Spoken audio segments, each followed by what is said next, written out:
Hello, everybody. Welcome to another episode of the Dark Art Society podcast. I'm your host, Chet Zar, and this week I have Jason Tarpley. He's a sculptor. I really dig his work. I think his designs are awesome, and he's got a really unique style, and I just love his work, so I asked him to be on the show. What's going on with me? I'm going to keep this quick. I'm working on this painting here, the skull blood rose, it's called.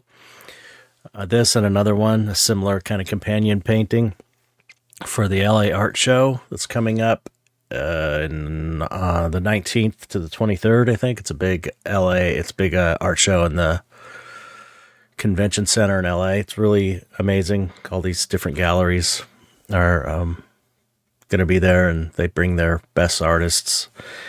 And so there's just tons of art, lots of collectors, lots of artists. So I'm painting these paintings, finishing them up. That's pretty much it. If you want to support the podcast, you can go to patreon.com/darkartsociety and join for as little as $1. And good news, I spoke to Kyle at the Skull Shop, our sponsor, and he's upping the percentage discount you get if you join at the $5 or above level on the Patreon. You get 30% off a Skull Shop skull. Here's one now. SkullShoppe.com. They make the best skulls in the business. You can't tell they're not totally real. They're really amazing. I sing their praises all the time. All my paintings, I use Skull Shop skulls for the reference. All my skull paintings.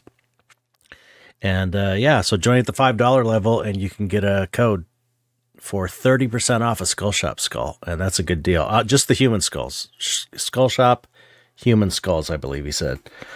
So let's see. If you want to support me, you can go to patreon.com/ChetZar. And you get to see all the stuff I'm working on and time-lapse videos and first opportunities to purchase new items and stuff. I'll have some more,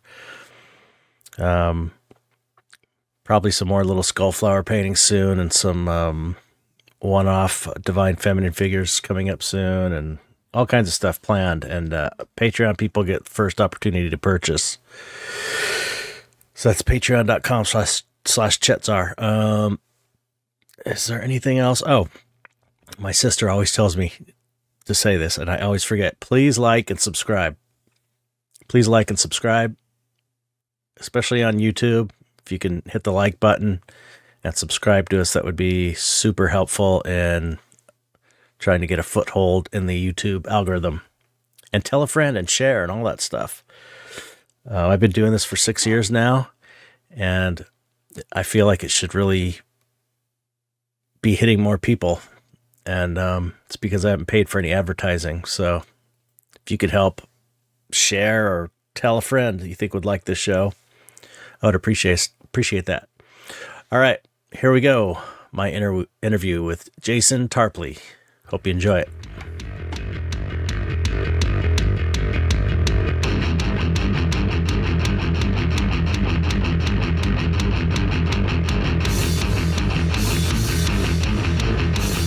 Hello, Jason. Hello, Chet. How are you? I'm good. I asked you first. Yeah, I'm doing good. I just got off work about an hour ago and come home and get things set up and what's to be my new studio. I've just I moved last summer. Oh, really? Yeah, and so I'm trying to coalesce my working space, and I haven't gotten that done yet. Yeah. But realizing I was going to do this interview is giving me a reason to kind of try to do this, get some things put together. So I'm really thankful for that, because otherwise I probably would have just kept putting it off for a while, but I finally carved out a space. So it feels good to be here. Yeah. New setting up new studio spaces is so much fun. I love it. It feels so good and inspiring once you get it all set up. It does. Yeah. I hadn't had anything in terms of a space, like an official space. I used to really think that I couldn't do anything unless it felt right. And I still want a certain element of, things I'm pretty picky about that. Hmm. But I've gotten more comfortable over the years as where 10, 13, 15 years ago, I was not. It had to be a certain way or else I couldn't do it. Really? Couldn't channel the muse, so to speak. But Yeah. Well, that's one thing you got to learn in the makeup effects world. You have to be prepared to work in different circumstances because I've worked in the most amazing shops that are set up just like beautifully, and like some that are literally a guy's garage with just crap everywhere, mhm. and you just got to kind of deal with it. Dodge the elements. But I feel you. So, where are you working? Right now, I'm working at, well, not say right now, I've been working at the same place called Gorgalore, and it's in southern Indiana. And I've been there for, I guess, I started in 2011 Hmm. and like January of 2011, and I'm still there. So what is that, 14? I think it's 14 years. That's how Just how past it. far is it from where you live? Well, now it's about an hour, Oh, okay. and before it was like 25 minutes or 35 minutes. I've always had a pretty decent. I've had a big commute, so to work a long drive, and then Yeah. that's what CDs are always so And big deal podcasts. to me.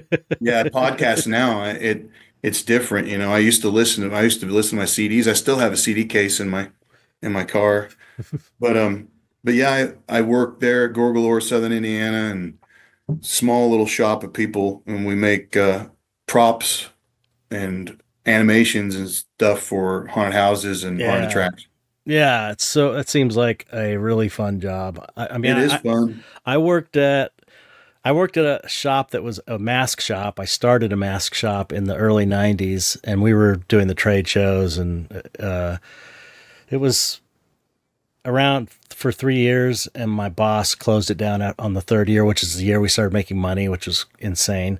Well, I yeah, don't know why he did that, but it was really fun working on that yeah. stuff. Did you guys do latex masks, all latex? Yeah, it was all latex, and we do sculpt the mask, do like a regular 2-piece ultra cal, and then we'd make a latex and polyfoam with a because full head mask with a like an insert, like a clear space in the neck of a PVC Hmm. tubing.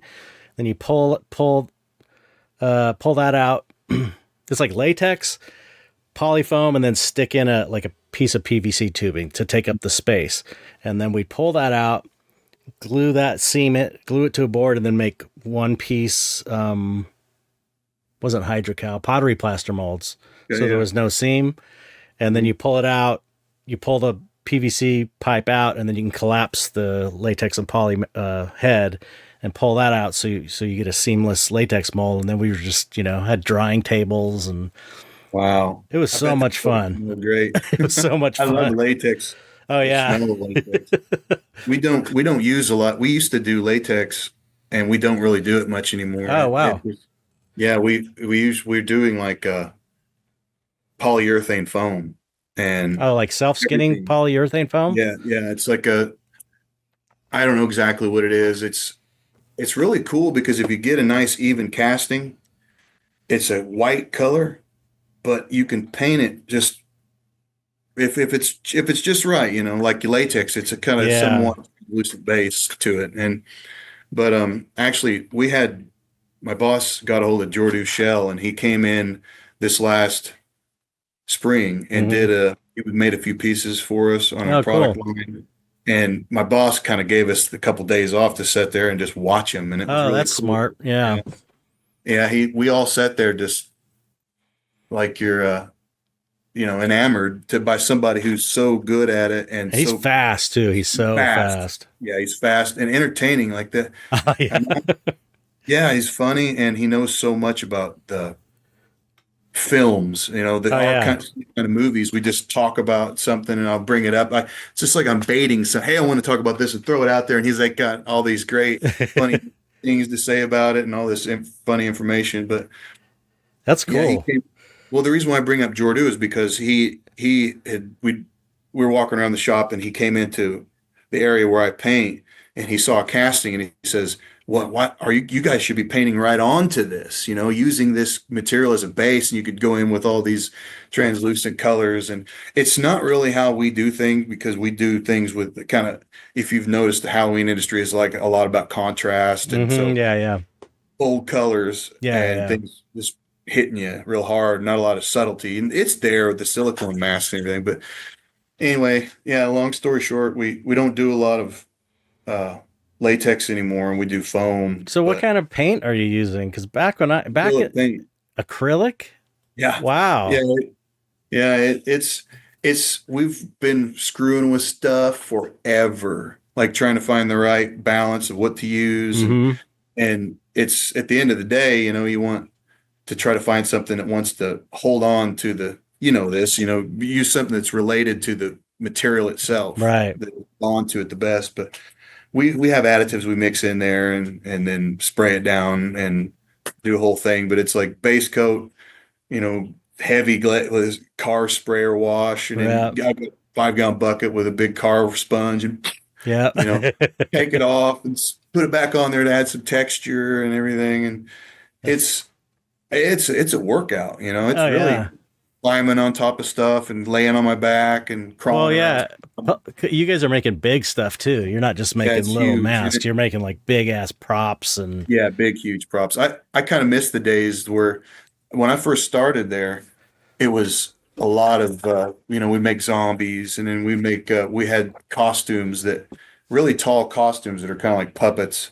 And we just had a head and hands, so it was a big oversized head. But when I first walked into the shop, and I had never been in there before, didn't know what to expect. I first, frankly, shocked that there was something like that so close to where I live, because I yeah. never thought, everybody would, growing up, or when you should move out here to go there and do this, and everybody's got all these suggestions. Like, well, I wish I could find something here so I don't have to fucking go nowhere, Yeah. and I did, and it was cool. But as soon as I walk in, I smelled two things. They had torpedo heaters, so kerosene, and it's Uh-huh. wintertime, cold as hell. Two, Chavant melted in a crock pot. Uh-huh. And I love that smell. Yeah. And so for years, after we were done with production and it starts getting cold, we start making new product for this trade show. It's in St. Louis. It's actually coming up in 2 weeks. We got it going. Hmm. And we're right now like down to the wire, testing stuff, casting, the first casting of stuff we've been sculpting nonstop since October. Wow. And yeah. And That's so but fun. yeah, in the wintertime when it gets cold, I smell that Chavant melting, and it always makes me happy. I love the smell. I love the oil clay smell. It's like Yeah. wet doesn't have much of a smell, kind of like Yeah. mud, Yeah. and but that oil clay has that. It's an excellent smell, like Yeah. oil paint. Yeah, yeah, absolutely. Takes me back Feels- too, especially I haven't used Roma. We used to use Roma. Do you know Roma? I've heard of it and I've seen it, but I don't. Tell me about it. That it's just like people stopped using it as in like the late 90s, early 2000s because it's got sulfur in it. And Okay. sulfur platinum silicones won't set up against sulfur. So that's why they started using Chavant, because it doesn't have sulfur in it. But it's got this great smell to it. Some people don't like the smell, but and it stings your eyes when you rub it. But it's got the sulfur makes it like I don't know how to describe it. Slick or like slippery or something. It's just got this kind of smoothness. Yeah. So everything back then, it was all Roma. Everyone used Roma. It was like the best clay, but it was also inconsistent. Sometimes you'd get like number 3 and it was more like a number 4, or be more like number 2, like it'd be too soft. So everyone switched to Chavant, and then also Monster Clay came around. Yeah. So I think I just watched a video And when? today, in fact, on Roma. Oh wow. Well, I was talking about the differences between Roma and polymer clay. Mm-hmm. And when this guy was talking about Roma, he said that when you would melt it down, it didn't eat, which monster clay would be the same way, but the elements did not evenly disperse throughout the clay. So maybe it was missing some like you say, smoothness. Maybe it was the sulfur or something would come up to the top. Yeah, they'd get like it would you could if you burned it, if it got too hot, it would get these little sulfur crystals in it too. Crispy. Yeah, these little Wow. crispy bits of sulfur. Yeah. It was kind of funky, but that smell though, man, it takes me back to when I first started, you know. And is that the stuff that's really dark green, like an olive drab, Yeah, almost yeah, black it's like a gray green and it comes in a paper like paper? Yeah, yeah, with like it's like Italian aroma plastilina. yeah. Anyway, but Chavant's the king now, I think, and Monster Clay and Wed, I guess.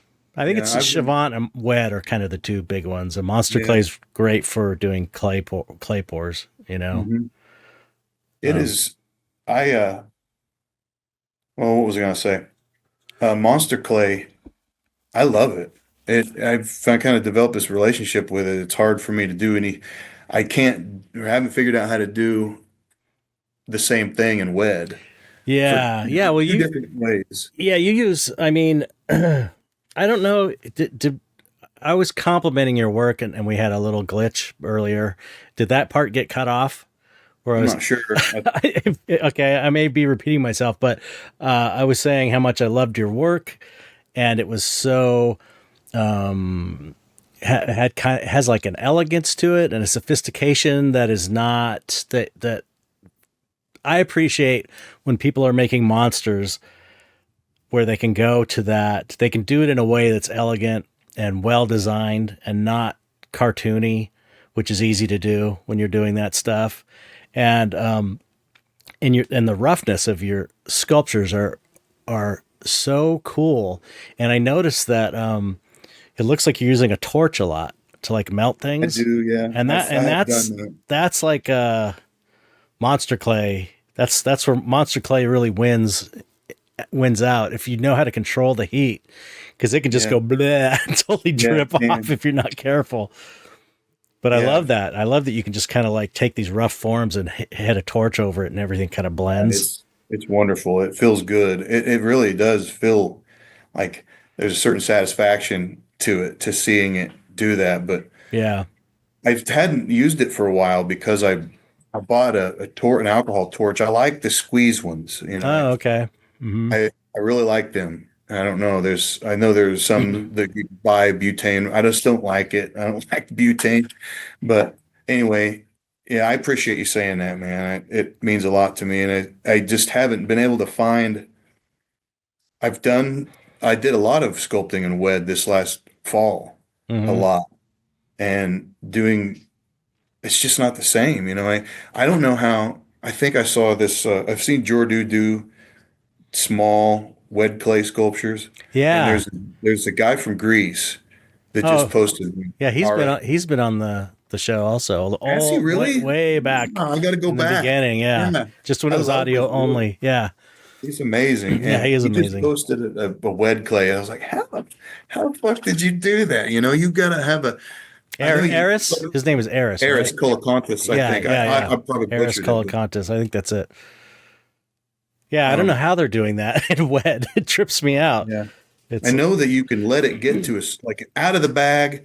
It's got a beautiful buttery, it's that glycerin in there yep. helps make it smooth.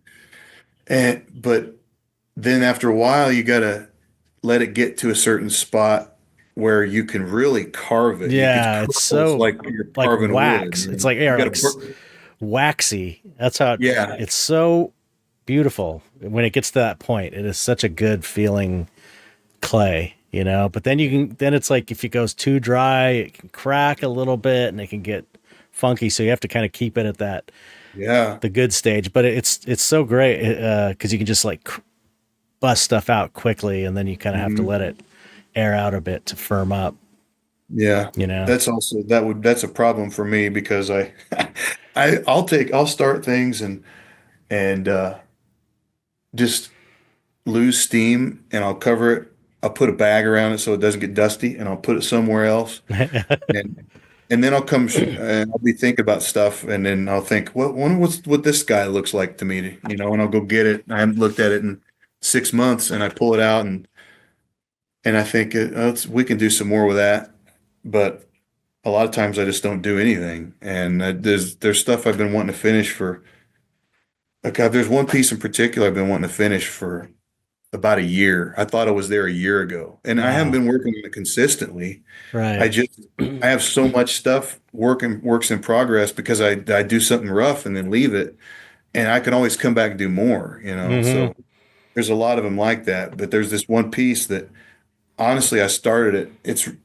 It's kind of neat because I photograph the progression. It's been 10 different things and Right. none of them related. And it's like, wow, all these things are living in this clay That's so cool. and they all wanted to be something else. So it's like Yeah. this big, like crowded house of fucking monsters in this one thing.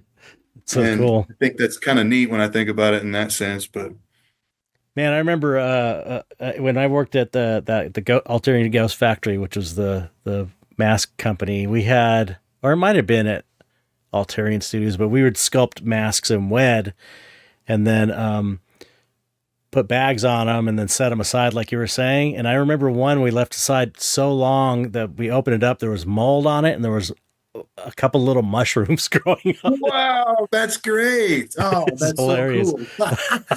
I'm surprised that's awesome. That's so Yeah, cool. I've never seen that. Anything. My boss has got like a big 50-gallon drum of some like refuse wed, and yeah, yeah. it'll dry out rock hard. I've seen it. I've seen it in all the various stages from hardness to mud. And I've never seen it grow mushrooms. That would be Yeah. cool. Yeah. Yeah, it was growing off the lip. It was so funny. You say Ghost Factory. Hmm. That rings a bell. I think I remember seeing ads for it in Fangoria a long time ago. Yeah, yeah. We had ads in Fangoria, and yeah, yeah. It was like Or Gore Zone or something like that. yeah. One of the Starlog. I don't It know. was I just, probably it was probably it was probably Gorezone and Fangoria. yeah, Um, yeah, yeah. It was cool. We had some pretty cool masks. Um, yeah, we did them all too big the first year, so like they're really gigantic. yeah. Like That might we be were kind of afraid of cool. them shrinking. So Uh, we like kind of overdid it, and they were so big, and yeah, that became part of like deluxe, yeah, extra big mask. Like we meant to do it, sort of. yeah, yeah, And yeah. it's I remember that. I remember seeing those on the back. You'd flip over, grab a Fangoria or a Starlog, and look at the front, and then flip over on the back right away to see what's on the back. Always be some cool Yeah, ad. yeah, like I go to the back of a magazine and flip to the front. I cannot go from the front to the back. So yeah. I always, but I remember seeing this. There was a Predator. There was an ad for it was a Fangoria that had Henry, that movie Henry with what's the Hmm. guy's name? That's an old one. Yeah, I remember that. Yeah, and the dude on with Henry on the front of it. No, it Henry was on the back. And Portrait of a Serial Killer. yeah, Henry Hmm. Portrait of a Serial Killer. And so it was that was on the back, and you flip on the inside. It was all these. It was deluxe Predator mask with Right. guns, Yeah. oh, I wanted that shit so bad. I Remember there couldn't. was that one. It was like a face coming out of a head. There was like two faces. I forget it was. It might have been Distortions yeah, stuff. I think. distortions. I think, Yeah, but it was like yeah, it was their. I'm talking like in the '80s, and it was like their big. That it was one mask on the ad, and it was like their big deluxe mask of this head, kind of pulling out of another head. yeah, So it was yeah. like, I just remember That's that so cool. thinking that stuff was so cool, man. So Yeah, much it was the fun. most cool thing to see. The paint on them Yeah, looked so cool. I had one of my favorite masks I ever had, and I didn't have a lot of masks and stuff, but I yeah. I couldn't afford them.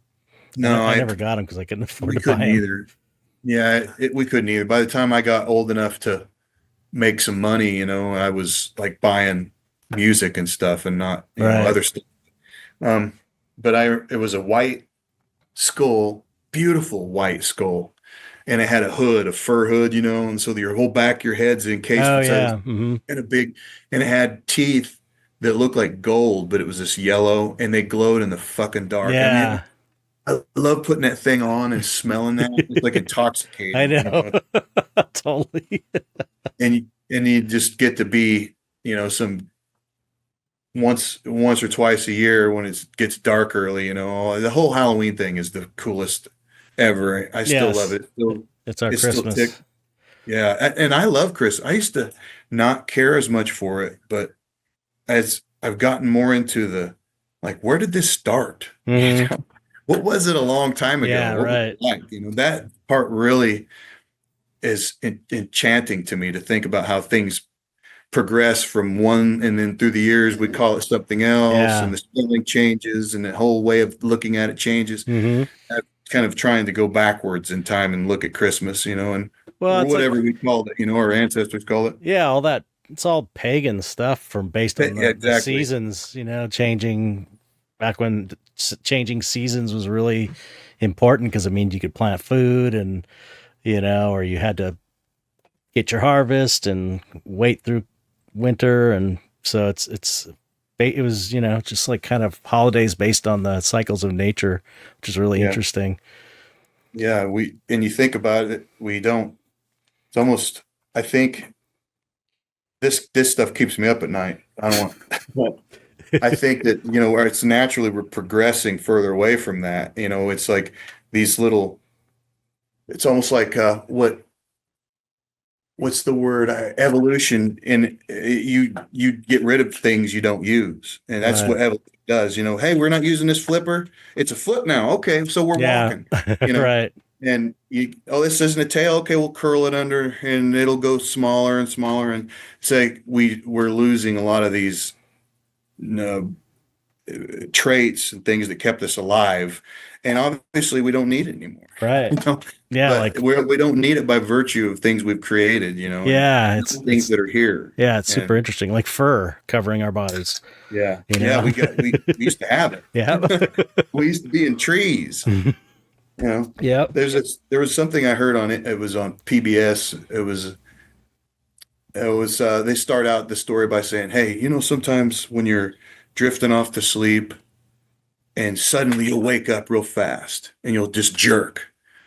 And he's like, that's an evolutionary holdover called the hypnic jerk. And they went into the whole Oh, wow. explanation about how when our ancestors were kind of like arboreal or semi-arboreal, that you'd sleep in a tree, and Right. so you wouldn't fall out. You never really could be asleep, Wow. you really never got to this deep transcendent dream state. Maybe, I don't know. Crazy. I wasn't around back then, but they said that was the kid to keep you alive so you didn't fall out of the tree, kill yourself, or maybe you heard a cougar, some sort of large canid that would, Yeah. interested in your presence up the tree. Yeah.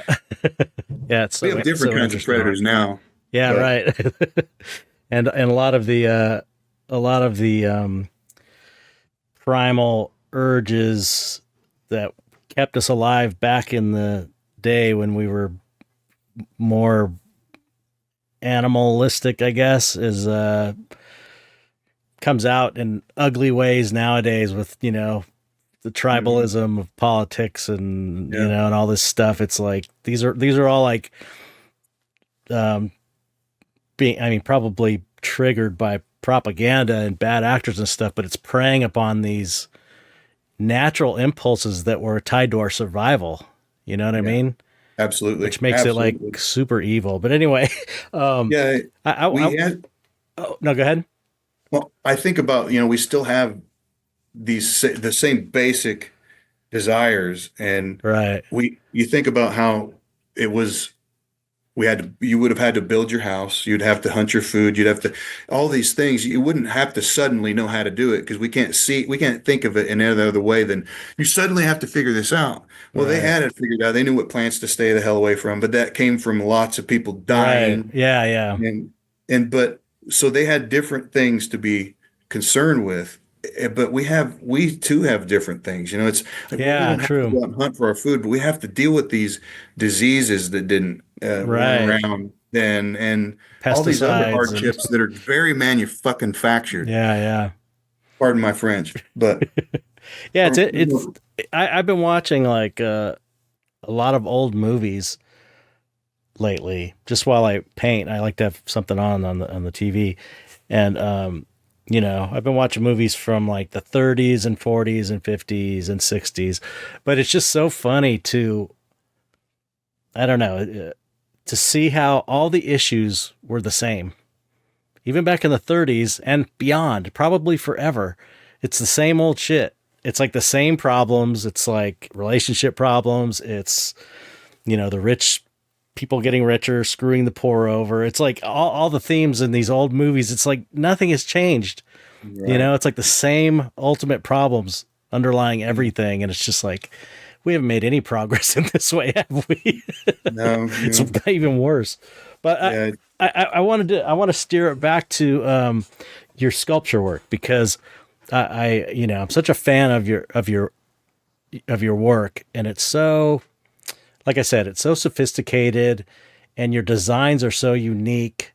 And I don't know if I was telling you off the air, but your stuff is always like, um, I every time I see one of your pieces, I'm like, I wish I would have thought of that.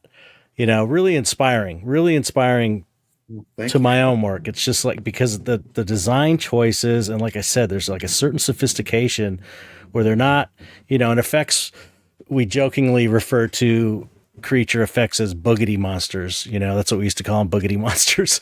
And it's like, you're not doing if you are doing boogity monsters, it's like you're doing them in such a cool way. I guess we all are doing boogity monsters in a way, Yeah, but it's like there's a way to do it that really um, honors it and expresses it in a more sophisticated and artistic way. There's different ways of doing it. There's it's stuff for like uh your day job. It's like that's more like cartoony, I hmm imagine, like yeah. that the stuff in the Halloween industry, that's kind of like you're appealing to a wide population. It's not fine art. It's like more of a same with, when I worked at the mask company, it's like I know there's like a certain amount of spectacle, and it's got to be, like you said, broad and big, bright colors and stuff like that, because that's what the haunted houses want. It's still fun as hell. I love doing stuff like that.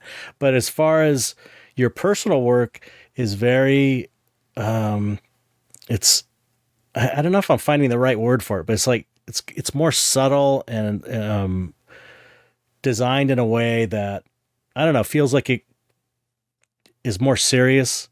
Like it could be shown in an art gallery. It's not, you know, beating you over the head with an idea. It's more like about the forms and the shapes, Yeah. And so I'm curious, there's a difference between what you're doing in your day job and what you're doing for your personal work. And so it's like, I'm curious how you find those two styles, how you work in those two styles, you know? I mean, you know what I'm saying as far as like Yeah. Oh, yeah. your Yeah. personal work versus Sure. the Yeah. commercial work. I, I, well, strangely enough, this year I was able to, sculpting wise at work, I was able to channel more of the things that I really, really wanted to do that would be seemingly more, what's the word, surreal and abstract. Yeah, yeah, yeah. So I was able to kind of do a little bit more of that at work. But That's so cool. the reason, to answer your question, it's difficult for Hmm. me Hmm. because I really don't know how to do any other thing. I know one language, and it's hard for me to try to do something that I think, it's like just take one for the team kind of thing, Right. if I'm making sense. Like I'll put it this way. I don't know how toy sculptors do it. When I so bad, you got to do like a shoulder, right? And a socket, and the Right. whole looks is a different kind of structure, and you have to design it to be that way so that it operates as a toy. So you can't to not connect the pectoral muscle to Right. it's just like trying to cut me in half. It's really hard for me sometimes it's hard for me to do those things at work. Hmm. When I'm at home, I don't have to do that. So I Yeah. can Yeah. still have a lot of limitations, but So the personal work, I'm assuming, is what you naturally sculpt. yeah, That's like how it comes out out of just naturally. yeah, I just kind of, the harder I try to do something, the really this a lot of times it's just I just take clay and just get it warmed up and start pushing it, and I find it in there, and Hmm. I'll never, everything's on the table. It just, if it looks like it might have something in it, I try my best to work off of that. And sometimes it's kind of, I guess you could say, a stream of consciousness a little Yeah. bit, Yeah. I could see but that. Um, That one that stuck out to me is that pompadour oh yeah. That thing was is the so it's the cool. third one I ever made. That was really that was a fun time. That's such a great shape. It's got such a great profile. You Yeah. know, it's like your sculptures work, and you know they say good designs. You know, if they're blacked out, they still are good. The shapes are nice. You know what I Hmm. mean? And the profile on that guy is so cool. I just love the weird. It's so weird with that the eye Thank you, man. sockets and Yeah. super cool. Um, Yeah. I are you? didn't really don't even know how. Again, it's just I almost start everything as a skull. And Uh-huh. it that way I can have it going on underneath there. And if I decide to bring it up, and give it some skin or some more meaty parts, then Hmm. I've got that understructure there. And so it's always going to be a skull. It's always, sometimes it never becomes anything else. I love skulls. Yeah. Yeah. I You're. love bones, and I don't care if I never do anything else other than skulls. I'm still doing what makes me happy. Yeah. Well, that's part of the reason I love them, I guess, too, is because I love skulls or kind of like, these undead with cowls on. It's just like Yeah. so cool. I just love that stuff. There, Um, there's like an element in your sculptures that you do in the paint. And this is why I'm bringing this up is because that it seems like you kind of fuse this world from sometimes you paint a skull and it's defined as bone, right. but then there's sometimes these thin-skinned ghouls that just have like they've just been in water for too long, and Yeah. they're just wrinkled up, and like if you touch the skin, you'd pull it, like a piece of fruit that's rotten. Yeah. But I love that little world between bone and skin. Like you can have bone look like bone in certain elements, and then these other parts have skin. It's like, well, Right. how can you say, hey man, that's not a skull. It doesn't. Skulls are all bone, or what are you doing? Well, it just is what it fucking is. That's It see doesn't that have to be. that's what I mean. I think by when I say sophisticated, it's like it doesn't have to. I as an effects someone with an effects sculptor's background, you growing up, starting early and growing up in that world, it's like it's easy to be overly analytical and be like, okay, this has to be skin, this has to be muscle, this has to be bone, and it stops right here, and that's actually where the bone continues, blah blah blah. Whereas you're just focusing on the design, and it doesn't matter where the muscle is, where the skin is, which is bone. It doesn't matter because it's more about the shapes, Yes, exactly. you I know? just try not to get too caught up, and sometimes I get caught up in what I think it should be. Yeah, Obviously, yeah, we yeah. all do. Hmm. You have a vision, and you want to complete that vision. Like you were sent an order was sent to you, and you want to look at it, and then you want to try to translate it the best that you can. But I really don't try to get. Sometimes when I put things in the middle of the flow, I just can't. They can't be there. It just Right. feels wrong. That's why I've seen. I can appreciate people who do these sculptures, and you see a lot of it in the Halloween industry, like body plates. So it'll be like it's mostly bone, and there's this ripped off section. Right. Or this it's mostly skin, then you got bones, and that's cool texturally, but like all of that work you have to do to make that interruption. Sometimes Right. it's I that's my Achilles heel because I could probably incorporate a lot more interesting elements that could break it up, Right. but I'm lazy and I don't want to do that. And two, that's a lot of work to create those two different things next to it. Right. Like Yeah. two things living. Like have you seen? There's this guy James Groman, does these vinyl figures, and they're fucking beautiful. And you should see the amount of skin and then bone and then ripped over areas and then Hmm. muscle areas and teeth, and it's just the whole thing is like a monster lab, and you get to see the whole thing from like nervous system up to the skin. It's all there represented somewhere. He's decided to tear something, Right. and that's really complicated, and Yeah. it's hard for me to do that kind of stuff. It's complicated. It's also hard to make it look good too. It's, because once if I know exactly what you're talking about. If you're doing something like that, where I'm just imagining a torso and a part of the meat is ripped off the rib with the ribs, it's hard to keep a pleasing design within that? Mhm. Do you have to kind of Yeah. like go the extra mile to make the shape make sense logically, but also look good? You Right. know, Yeah. because it's easy just to make it take a chunk out and have ribs, and it doesn't look very good because it's just like this random, which a lot of, Halloween companies do stuff like that where Yeah. it's just kind of like not artistically well thought out. It's more, they're trying to be realistic, I guess, but not Yeah. It's a really. different world for sure. It Yeah. is. It's fun though. I mean, I love that Yeah. stuff. It's like, Yeah, we all do. We all love it. It's like it's a different. That's just like you go to go to your art books. I'm assuming a lot of people will have a lot of different artists. You got Boris Vallejo to Frank Frazetta. right. That's a big spectrum. Yeah. There's a Right. lot going on in between those two. And so some people, we all just like. There's so much to enjoy. It doesn't all have to be one thing. Right. And yeah, Yeah. Yeah. But, so much to enjoy.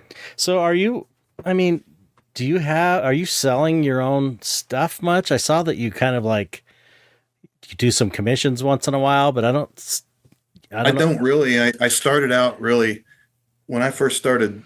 I say, see, I didn't start sculpting at home on my own stuff for until 2000, kind of almost 2020. Oh, And wow. I had, I had never. I was chicken shit.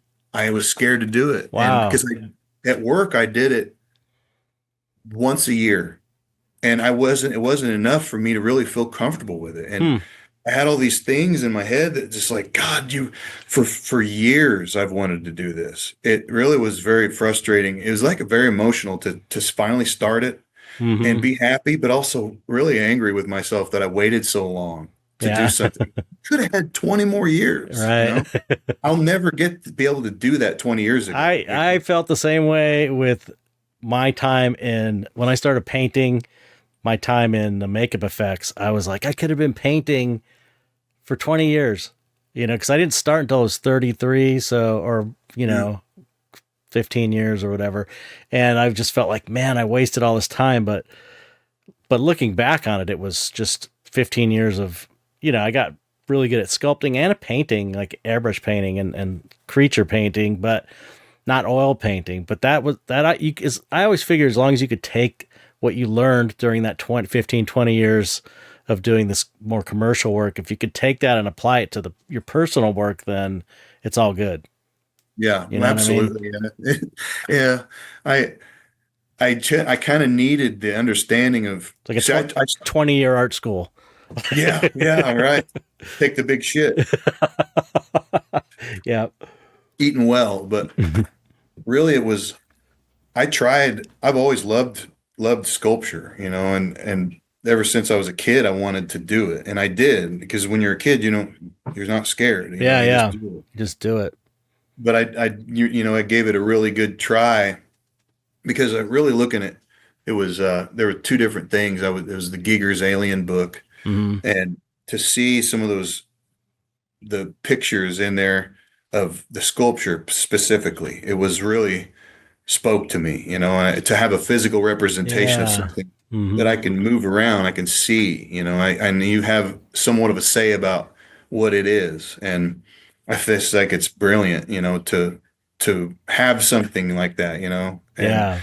so I'd see that in there and I thought, oh, I want to sculpt and oh, he uses bones. Oh, that's Yeah. no problem. It's so funny that now that you mention that, it's like I can see the Giger influence, but not in the way that most people have the Giger influence. Like most people have, when you say have a Giger influenced, it's the biomechanical stuff. But you've Mhm. got the Giger influence, the bone stuff, and the skull Yeah. type. The way that Giger made sophisticated, decaying corpses and skulls. You know what I mean? You know what I mean, Yeah. Oh, yeah. obviously. Yeah. There's a certain, I think that I really think it's sometimes you can lose the power in something if someone makes a judgment call on what it is. Like you can make Right. something just ugly, but also I like to have some kind of a little element to where it could be also just beautiful, kind Mm. of. there's this kind of repulsive, the thing that doesn't set quite with you, but is this an angel or a demon? Right. What is Yeah. Yeah. this Or, thing that lives in worlds between, and there's a yeah. certain Yeah. elegance to it a little bit, but Yeah. And it's like, it's also, um, your, the subject matter is ugly, but the forms and the shapes are beautiful. And, I feel like that way about my own work. It's like, I love that, you're taking an ugly thing and making it beautiful because you're painting it or sculpting it in a way where all the lines are nice and it's composed well. I like that. That's a cool juxtaposition. yeah, it is. Yeah, to make something that looks like that you want to keep looking at, Yeah, yeah, right. like get in close and see it. Like, what are you? And that's you spend a lot of time with something and looking at it and thinking, what is this? I mean, what are Yeah, you? yeah, What are right. you going to be, and how it makes you feel while you're doing it? And I really am not. I'm not concerned with, well, it's not that I'm not concerned, but I don't really think about what other people are going to think about it. It's just, Right. it really needs to be something I want to do and I care about. And Yeah.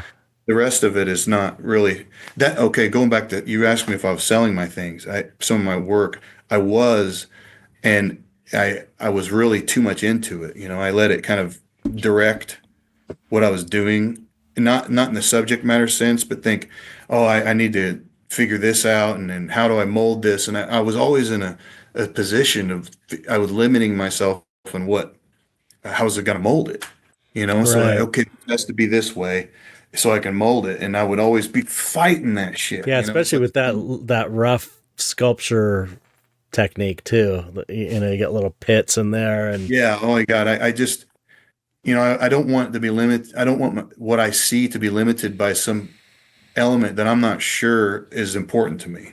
So so that's why I did mold a few pieces. They're really simple drop molds. yeah.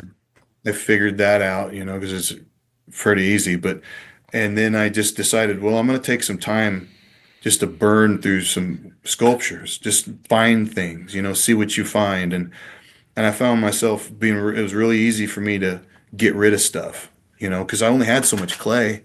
Right. I didn't, if I couldn't love something too much, I would have to go to a shelf that had maybe 5 pieces. I'd say, okay, who's going back to the pit, Because tonight someone's going back in there getting melted down so I can make something else. Right. And that was always happening every week. So but I made sure to take pictures of it. So That's I've got 20,000 yeah. pictures. It's that's crazy. that's what's good about molding stuff though, is like having that record of it. Because here's the thing is, if you mold it, even if it's a crappy ass mold, you can always do a clay pour if you have a rubber mold, and Yeah. like, say you want to put it into production or something and it's really too funky uh to mold and cast easily, you could always do a quick, like if you're going to trash a piece anyway, you could always do a quick brush up silicone mold or even just a pour and not worry about bubbles and stuff. And then you have a record of it. And then you can, if you want to put it into production, you could always pour it up in monster clay and then fix any of the areas Hmm. to be able to mold more easily. That way you're not thinking about molding when you're just doing it purely out of creativity. And I don't know. That's Yeah. I just Yeah. your stuff is so cool. I feel like, how is he not selling more of this stuff? Because I think it would sell like crazy. As Well, fine art sculptures, they're just so cool. Those wall hangers and stuff, they're badass. I don't really know. Well, thank you for saying that, man. I'm serious again. It's like very surreal to be.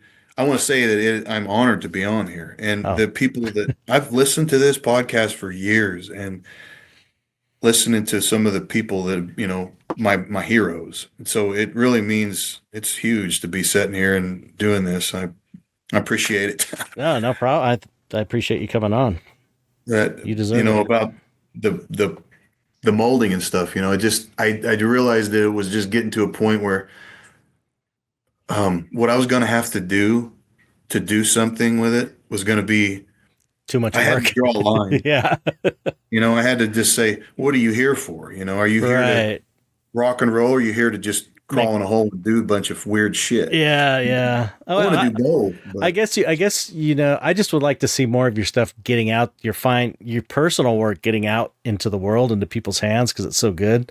So, it could always be something too, to where you the pieces that are possibly easy to mold that you could sell, you could mold those, and yeah, you know what I mean? yeah, It just seems like it's I don't know. There seems to be, I don't know anybody doing stuff like you're doing it and selling it. And it's probably, me just being, I'm so focused on business because I have to be, because I'm trying to, make this business work all the time, because it's my only, I don't have another job. So it may be me just over businessizing it.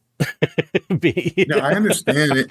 There is definitely, and I've gone the last couple of years. I've really been thinking like, what would I do if I wanted to do a little bit more? And Your stuff is just so cool, man. I'm telling you, it's like there's things like I would have bought, like, if they just weren't in clay and they were cast and you had them on a web store, lots of stuff, lots of stuff. And I think I think a lot of people would dig it. So that's if you take anything away from this interview, it's that do mold more of your stuff and get a web store up online, and because I think they need to be out there in the world. Thank you, man. I've got a little bit of silicone left over that for that one piece I've been saying that, or I told you earlier. I don't know if we were recording, but I've been working on it now for I think 4 years, and it's been a bunch of things, Yeah, yeah. and I'm really close. And it's down to the point where I have to do. I have a fetish for teeth, so Mm-hmm. I finish the teeth last. Yeah, And I love they the way you really, do teeth too. It's really cool. it is something that they have to be just right, or else I just can't let it out of the gate. Right. And I'll do certain things with it and think it looks good, and come back the next day and I think, man, look, you fought so hard to find these teeth, and you from the profile it looks like it has a freaking, what is it? A mandrill, like it's Mm-hmm. all like a werewolf, So I got to scrape a bunch of clay because I've been looking at it from the front. Yeah, right. And see, that's the thing I do a lot, because I'll lose it. Like I feel like I'm doing a painting. That's what Mm-hmm. I'm looking at it from this one way, and I've got the light on it a certain way, and it's a painting, so I'm building up. Right. And then I take it and look at it from the sides, like, that's going to be a lot of work. You're going to catch up with that. Yeah, that's But, like, well, I remember, I think I've talked about Mitch Devane a ton of times on the show. He's a guy, he's like the best sculptor of the business. yeah, And I've heard a lot about him. yeah, yeah, and he was constantly, he had a sculpture stand. He had a Lazy Susan so he could spin it, and he was always hitting it from different angles, and then he had a mirror behind him, and he was always looking in the mirror, and it was like he was, you rarely just saw him like, and from one angle. He was always hitting it from different angles and looking at it in the mirror, and it's like, it really showed in his work. I figured that kind of, I used to draw a lot, and that was my first thing, like just wanted to draw. And I would, again, love to draw skulls. And I would just, when I got so far, I would take the paper and put it up on the window and look at it the other way, Right. see the sunlight coming through. And I'd say, God, that cheekbone's way the fuck over here. And I didn't see it before. I know. That's flip it back over, and I couldn't unsee it. That's why this artist friend I know, Chris Peters, calls it the magic mirror of truth. Yeah. If you're having trouble with a painting or a sculpture, you look at it in a mirror and it just jumps right out. It's the weirdest it's crazy. But I didn't realize that in sculpture until, a lot later. I didn't learn how that world, those rules and laws apply in mediums too. Yeah, it took me I think it probably took 15 years before I realized, looking in a mirror, how important it was. With sculpture? Yeah, with sculpture or in painting. Like I didn't even, I think it was probably Mitch because everyone was kind of Matt Rose. All these guys had people were using mirrors, and it's like, oh, okay, I get it. It's I can't like, imagine what it was like. I've never been in that kind of a setting, but to hear you guys talk about it on here, it's like I just can't imagine. It's one thing to meet people who have mhm. done these things, and it's another to be in a room when they're stirring it up. Oh When they're yeah, yeah, yeah, making the mix and they're in yeah. their zone. And there they are. That's them right there. That's the dude. Yeah, it was super fun. But you know what? It's just like anything though. It's like, you'll get old, you'll look back on when you're working at the Halloween prop place and you'll think like, man, that was so much fun. That was so cool. And now that you're in it, it's like, it's cool. It's cool and everything. And when I was in effects, it was cool, but you didn't fully appreciate it when you're there because you're in it. And it's hard to looking back. I'm like, man, it was so cool seeing all these top level artists working around all these top level artists, just making amazing stuff. Never anything crappy. It was always like top level. And, I don't know that I appreciated it as much as I do now, like regarding all these guys like Steve Wang and, Matt Rose and Joey Roscoe and all these like amazing sculptors. It's like, uh, I felt like I appreciated it at the time, but not as much as I do now, because when you're in it, it's hard to separate yourself in that way and be like, wow, this is an amazing time I'm in. Well, you're also under the gun, so you Yeah, got that. yeah. You're in Yeah, almost then you're a worried fight about or flight. yourself. Yeah, you're worried about yourself keeping up Yeah, with them. That's the other yeah, thing, right. Yeah, that's daunting, I imagine. Yeah. But you were you were among peers and appeared to other people and them to the same way in the same effect. So you're like not out of your element there, but it that would be so cool. I Yeah. mean, Yeah, it's it was there's cool. It was cool. yeah, It was yeah. I've, amazing. around here, there's really just not that much. Aside from I go to work and do that there, but outside of it, there's no like every place, every city's got its own tiny little pocket of people who are doing things like this. Right. It's more and more people not really going out and doing things, and then artists in general are people who don't fucking go out and do things. Yeah. I think when you think about artists and creativity, they're different forms, and everybody's got a different personality. But musicians are really Yeah. they're delivering it, Yeah. right in person. I'm Yeah. giving it to and part of the whole process is to be stimulated as a musician and give that out. That's part Right. of your process. And Yeah. Yeah. I can imagine there are people who want to do it live and think the studio's too cut off. And then Yeah. there are Right. people who love the intimacy of the studio and just Yeah. fucking shit their pants live. They don't want to be around people, Yeah. Yeah. But I think music is like such a beautiful art form that it seems to me it's almost like the perfect emulsion of everything. It's sonic.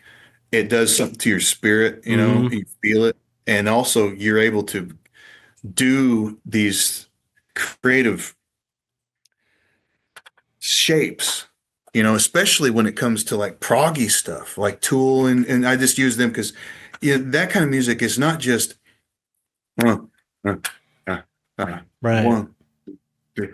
It's doing all these other little geodesic glimmers inside of it. So at that point, it's like a shape. It's not Hmm. just a sound thing that's happening. It's monotone. It's moving and flat. It's got all this other stuff going on, and Yeah. It's artistic. I can get off on a tangent really easy. But Well, yeah, I know what you're saying. It's like it is. Yeah, it's an amazing art form. It's incredible. I think about it all the time because it's like, you know, music can give you feelings in a way that I don't think any other art form can, but that may not, it depends on the person. It really depends on what type of person. I think visual art can be that for people as well. It's just, it's like, or like dance, I'm not into dance, but some people, it's just like it gives them that feeling, to see Right. that or to do it, it's like, Oh yeah, man. Yeah, I mean, and I think, sorry, I've been thought about this. I don't like to dance, I don't and I either. can't dance, but I like to play the drums, and that's the way I can move my body in that Right. way. But dancing, yeah, I think people who are able to do it and do it are happier. I Hmm. just think by nature, if you're allowing your body to move, Yeah. it's like you're getting some shit out, It's like Yeah. Yeah. shake it off a little bit, It's But so weird. I was just telling my wife the other day, like dancing is so weird. It's just weird. yeah, And it's, but, is it any weirder than any other art form? Not really, making, painting, sculpting, music, it's all strange and not utilitarian in a way. It's not something that we have to have, although I would argue that we do have to have it. It's just not like relating to food and water, it's like right. things, but it's such a weird impulse, the Yeah. impulse to dance. It's like weird and mystical. And it's Primal. true. Yeah, and it's like that with all art forms. It's just art is like a mystical, weird thing that it's like what's the point of sitting and painting a painting? It's like a weird thing to want to do, but it's like I'm totally obsessed with doing it. It's It's a just gift. it's It, it's weird though. That's all I'm saying. It's just yeah, strange, but it's good. A good weird, not bad weird. yeah. You know? Somewhere along the lines, as a species, we became not having to run from lions so fucking much, and Right. we could talk about what was going on through a picture on the glyph, on a canyon wall. Did Right. you see? Have you seen like what they uncovered? Didn't uncover it; it was always there. It in like a cliffside in Brazil, South America, somewhere. It was like miles long of paintings, glyphs Wow. that was just discovered No, that had no. been there for 10, I don't know how, I'm not going to say how long, but I'll be wrong, but a long time, thousands of years. And it's just a glimpse at looking at, what their lives were at the time, what kind of animals were around, because they're drawing, like Mm-hmm. uh, ground sloths, things that have been dead for tens of thousands of years. Yeah. It's The crazy. impulse to, it's just, I love thinking about that kind of stuff. At what point in life do we somewhere realize that you grab some berries and then smear and that was what? Oh wow. Yeah, A that's cool. reaction there. Oh, what's this? And you start making shapes. And at what time was shapes piled Right. on? You create your awareness of how to make a human body, and draw that or imitate that. And it's just it's fascinating to think about how many moon rises and sunsets had to occur for those things to develop. Right. Yeah. It's unfathomable, Yeah. and really appreciate like the antiquity of everything and how it's the world has changed and how it's always going to change. Yeah. And stay the same at the same I time. can say Change that and to stay the myself. same. Yeah, yeah. Change is the only constant, Yeah. Right. Um, okay. So we haven't gotten into your how you got into sculpting. I want to hear about your early life and how you got into all this stuff. How you got into art. Well, I have to say that I think that, well, I always loved animals Hmm. and nature. And that's really kind of how I think that was my world okay, so I wasn't into movies per Hmm. se, wasn't into reading, I wasn't into a lot of those things, but what I was into was animals. And then so I started watching movies. And so like Ray Harryhausen, for example, Clash of the Titans, he was doing a Pegasus Yeah. or uh, two-headed dog or, Yeah. Medusa, something. Every fucking single one of these monsters is an animal Mm-hmm. and it has animal traits. We can't think of life in any other way other than what we see here. Right. You can't make anything too weird because it's going to make sense somewhere. We're going to say, oh yeah, I know that's got an eagle head. Right. We can't think outside of the fit. Anyway, okay, I'm going to try to keep on point. So I liked animals and so that kind of started everything. Like I wanted to sculpt the monsters in movies that were like Godzilla was the first thing, and like Play-Doh, Uh-huh. making a sea monster and like rolling out a clay of Play-Doh and pinching the back, for the dorsal spines and all that. Yeah. And that was always fun. And then so I would watch movies with my mom, like on Friday night. I think everybody around these areas back then, this would be the early 80s. They're like a Friday night feature. So it was like a monster movie. It would Hmm. come on, I don't 9 o'clock, and mom and that was our thing to set up. And when my brother and sister were sleeping, and my dad would, I don't know if he was be working or what, but my mom and I would watch these movies, and it would be all black and white stuff, Hmm. like and the Black Lagoon was like my loved it. Yeah. That's great. But that's where it started, and then I wanted to draw those things too. So I would try to, on piece of paper, draw these monsters, and really it was really accessible. Was Godzilla was just such a big thing, like you could draw this big giant clunky thing, it was really easy to make that shape. Right. Like everything everybody drew back then was a pure profile, Yeah. silhouette, Yeah. and that was that was my, I like to sculpt, but I never really went crazy with it. Like the most ambitious thing I did was I got some mud and I sculpted a turtle, Hmm. and I left it down at my friend's house down the road, and I couldn't stop thinking about this thing. I left it at his house, and I couldn't sleep that night. I went home. Wow. Man, it's down there. I got to go get it. And I snuck out of the house before the sun came up. It was like Wow. the sun rises in the springtime, like, 6, it'll break the horizon at 6 a.m. or whatever. But I was up at like 5:45. I was always get up really early, and I'd sneak out of the house and went down to his house, exactly where I left it on this cinder block at the foundation. I picked it up and brought it back home and sat it on the east facing side of the house. So, and it got baked for 12 hours. Uh, And so it finally, it cured, and I kept it. It's funny. that's so cool. I think about that thing all the time. And I was helping my mom move out of her house that she lived in for a long time. They were moving, my family were moving to a different town, a different house. And I was going up in the attic, and things, I knew there were things up there. I Hmm. thought, man, there's going to be some wild stuff in there. And I was pulling stuff out, and I started to recognize things, and oh, there's this drawing. I can't believe this still exists. I picked up this bag, and it weighed a lot. And I thought, what's in this thing? And I put it down, and it was that turtle. It was No that way. mud turtle. Yeah, it still exists. It was baking in a 130-degree, crawl space in an attic. Wow. And I thought for sure, I'm going to keep that thing. So I put all my stuff that I wanted to hold on to that I hadn't seen in 40, 50, 40 years. And I fucking lost it Ah. again. Oh I my think I God. threw it away with all the stuff. It was just hard to keep track of Yeah. what, Yeah. and I was meant to see it that one time, Yeah. Right. and it's gone. It's gone forever now. But Well, the important thing isn't the artifact as much as the experience of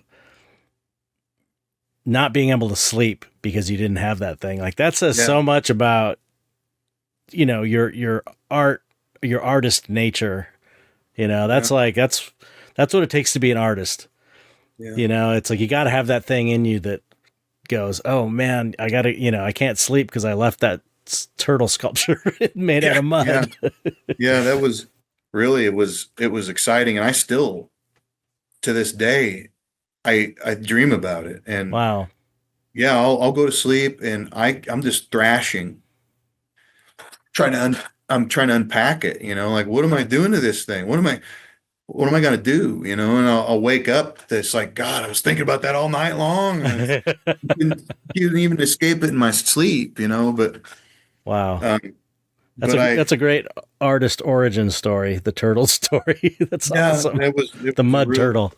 yeah. I drew line down. I had legs on it and a head, of course, and a little tail.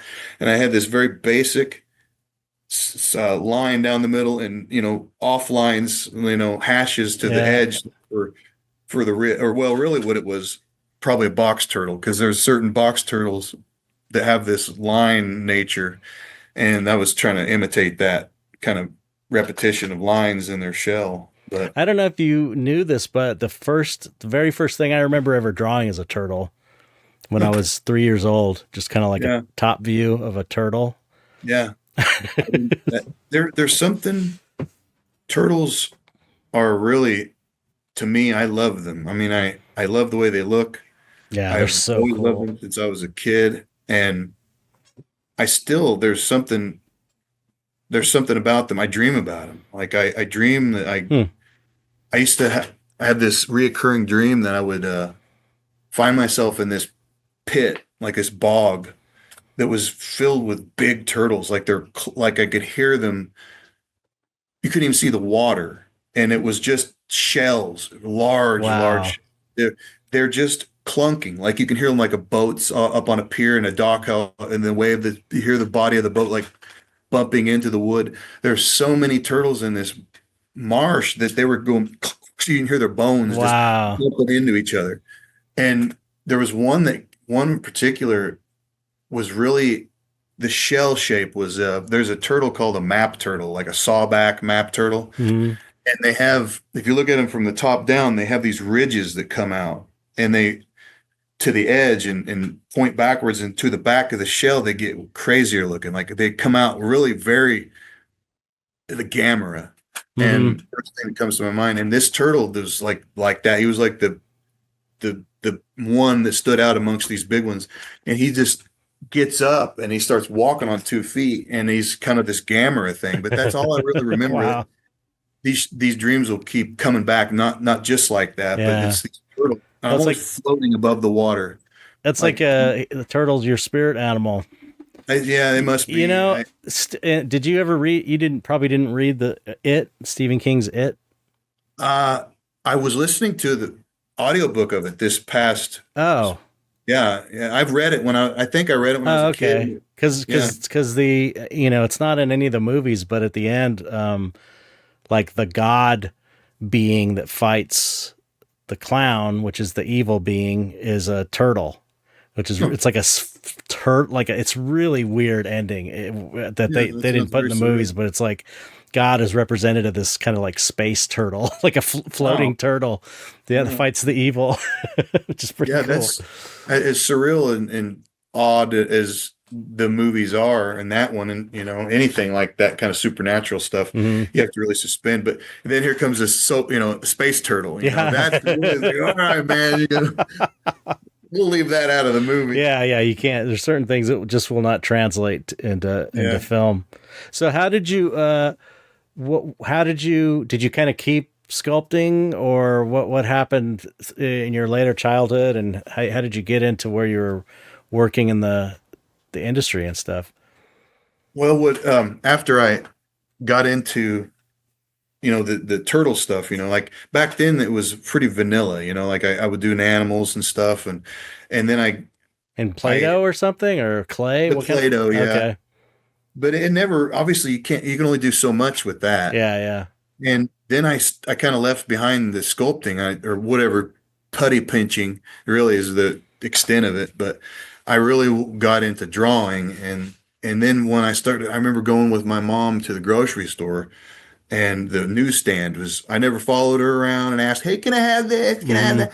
I'd go straight to the freaking magazines. Yeah. And I was always seeing, what's going to stand out, Fangoria Hmm. and Metal Edge and Hit Parader, Yeah.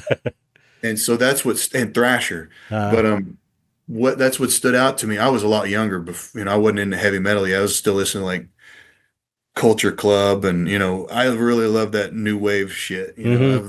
It was a fun Oh kind of yeah, genre. it was great. I love But that anyway, stuff. I'd see Fangoria magazines, and I was like, "Oh my God, I know this isn't real, but what is happening here?" It's like it was shocking. I couldn't Yeah. put it, and I didn't want them to see me looking at it. Yeah. Very, wow, I got to put this back. What the hell was that? My heart's pounding, thinking about it all the way home. So it started really. That was what really got me into, wow, there's this horror stuff. What is this? And Hmm. it wasn't makeup. It was I wanted to draw it. Hmm. I remember drawing this, and it was at a time where I started like my parents were concerned with like, oh, oh God, why are you drawing this? Really freaking out, because it was like the satanic panic time, All right. What age was this for you? I was fourth grade, probably Okay. third, fourth grade. Mm, And, um, let me get my head back here. So I remember I was drawing this, body that the idea was that it was a chasm, an infinite pit, and a man had been cast down into it. I don't know the circumstances, but he's falling and mm, he's just going to fall forever. And at some point, he's just going to be tatters and connective tissue hanging like a rattling, that's great. So was trying to draw that, like this disjointed man I took advantage of turn the head sideways and the hair was streaking way up here, and his pants and maybe shoes untied or whatever, but that he was literally gonna just rot to tatters I until love there's nothing. that. And that I still think about that. And then another was like kind of like a drawing of like a severed human head on a table. It's like dinner time, kind of Hmm. thing, like Texas Chainsaw Massacre. I hadn't seen that, but that was the idea. It wasn't really supposed to be necessarily really super gross, but it was. And Uh, so, my parents would see that and they were really concerned because it was like I grew up in a very religious household. oh, So okay. it's like, oh, we got a very artistic son. Well, oh shit, he listens to this and he does that, and it was like that's when it got hard to really do what I wanted to do. And Hmm. because I had these police on my back, like people telling me what I should do and Yeah. hey, why don't you do something like this? And I really envy the stories of hearing about, yeah, my mom and my dad, they embraced this and embraced that. It was just that's such a beautiful thing. Yeah. That's how it was for me. I And was lucky that way. oh my God, you could be yourself, My you mom, really get to my mom, nurture. my mom literally told me one time, and I'll never forget, she said, "You can draw anything you want." And I was like, whoa. She was And like, that's a giving, confidence builder too. yeah, yeah, yeah, true, true. But she was kind of like telling, I don't know how the subject came up, but she was kind of giving me permission. It's like, you can draw anything. It's Mhm. totally, you shouldn't feel any restrictions. Like you can't draw certain things, or she was like making that point. Yeah. And it really stuck with me. Yeah. Like saying, don't worry about me. Just Yeah. do what you need to do. Right. Yeah. And Yeah. I give you carte blanche to do that. I'm Yeah. not going to be giving you any hard time. She's giving you the hall pass, Yeah. Yeah. infinite pass. Yeah. It was pretty amazing. I think I've thought about this a lot that you could go two different ways. You could be a person who got this very supportive upbringing as a creative individual, and then you get that other aspect of it that I had that was not like that. And it was maybe that could set you up for some kind of weird shit too, maybe in a good way. Like I had to make that, it was like I had to hide it. Yeah. I Well, did. yeah. And also I you did it. had to, it was like you had to fight for it in a way, so it like made you more committed maybe to it, Yeah. because you're still going to do it, damn it. Yeah, I go to especially so whenever, see, I always loved music and, I mean, I remember laying on the couch when I was a kid. My dad was really into music too.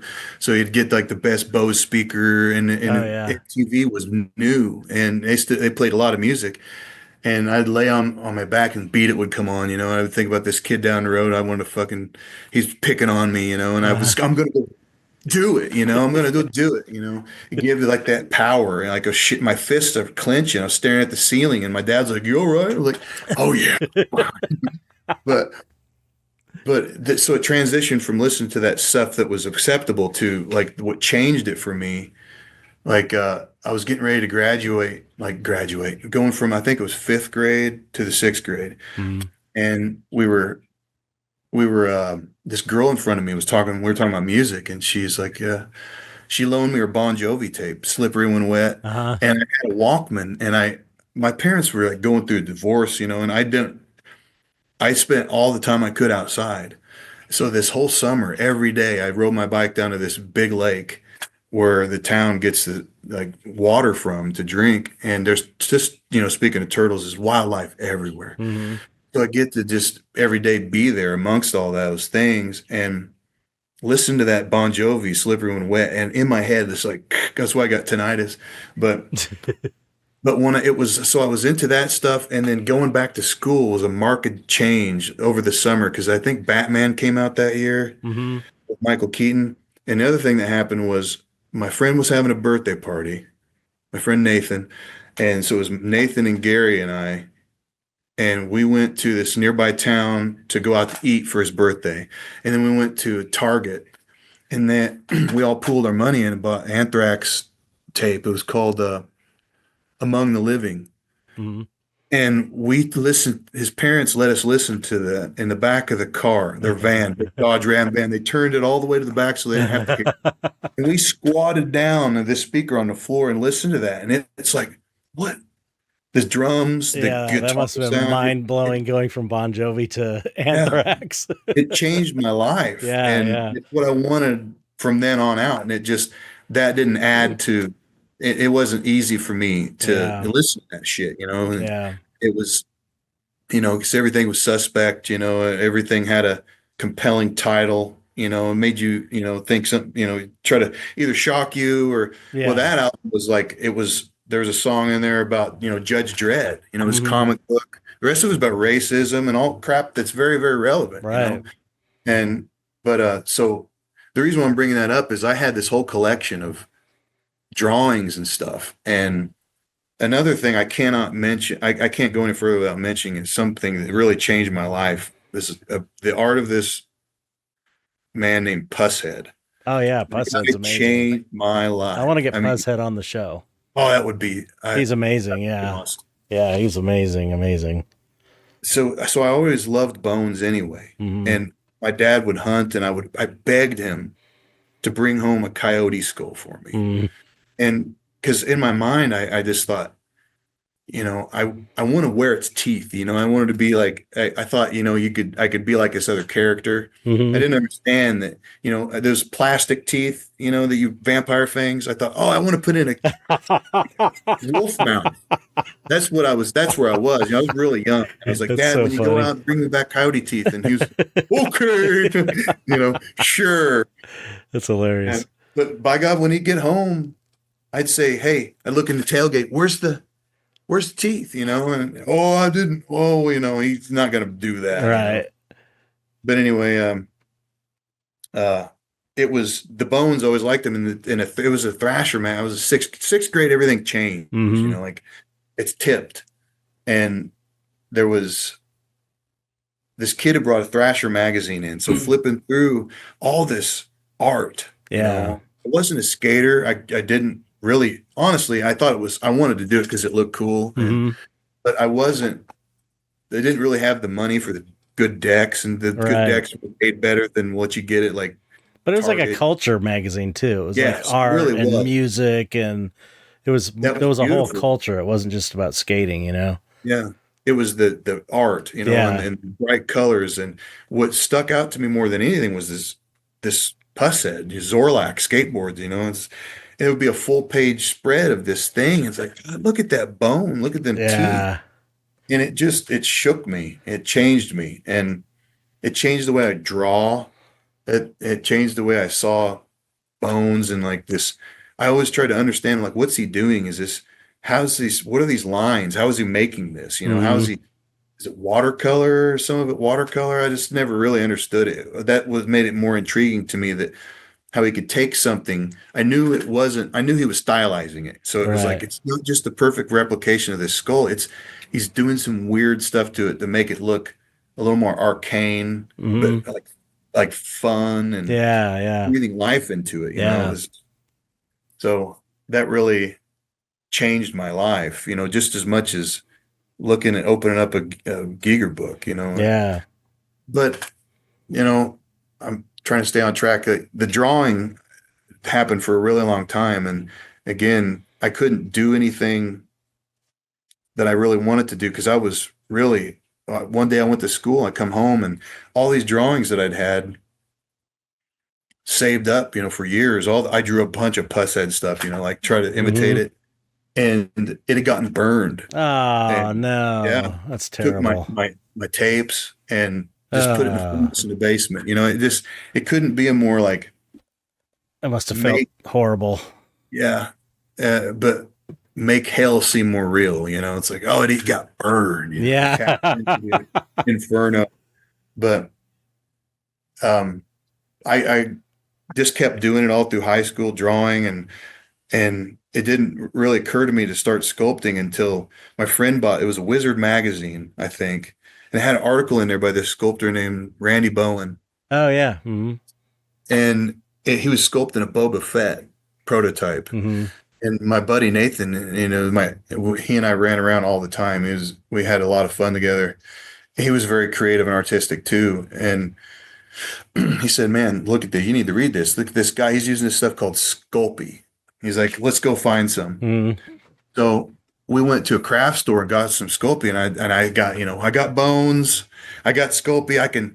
I kept having these ideas. I would like find some bones. Like he and I would go out in the back in the country or these pastures where these cows were, and they're big open pastures, and the creek would run through them, very sandy and soft. We Mm. would just take off running like like a 15-foot drop to the bottom of this creek and just hit the sand and just take off running down the creek.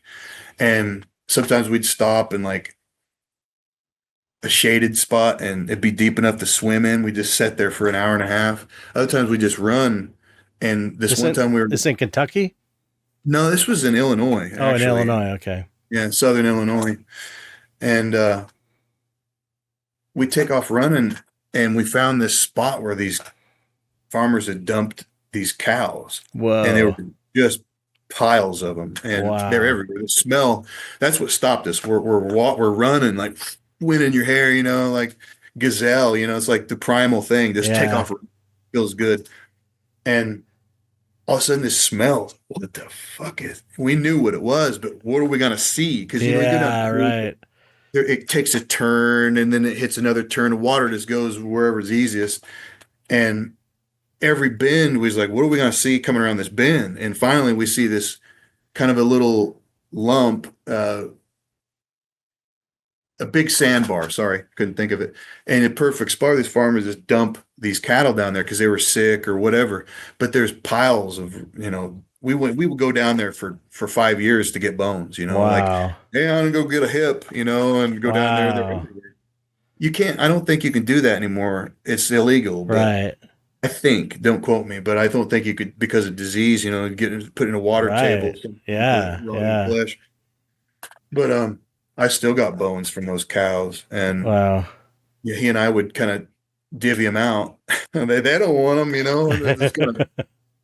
It's but of course we had to leave them alone for a long time because they're just awful Yeah. shape, Yeah. rotten as hell. But the reason why I bring those up is I'd have box of bones and I'd say, okay, I'd see Giger like do these things like this Harkonnen chair. And so it's this repetition Right. and you put it in there and, make it work. So I just thought it was that easy. So I started putting these things together and they didn't work. I thought, God, I just dramatically underestimated how much is this going to take. So really, it scared me. So I Yeah. didn't do it. And I stopped all these things I wanted to do with sculpture. I didn't do it. And I started getting into building monster model kits. Hmm. And so I still got to have my hands in sculpture. I Right. buy these castings of these brilliant artists. Like I couldn't, Paul Komoda, I didn't even know who he was. I'd see his name, Hmm. I see that name. And I thought, God, anytime there was this website called Gremlins in the Garage, and you could go on there. It was like an archive of articles, like how to build this kit, this Hmm. resin kit or vinyl kit, how to paint this. And then there was an article on there from about how Paul Komoda sculpted this Dr. Chenard for the Hellraiser Oh movie. yeah. Hmm. And I just hadn't seen anything like that before. It was Yeah. like, He's amazing. oh God, I just didn't think he was human. Yeah. I still don't know, like I met him. I got a friend who is really my friend Norm Myers is who steered me to sculpting.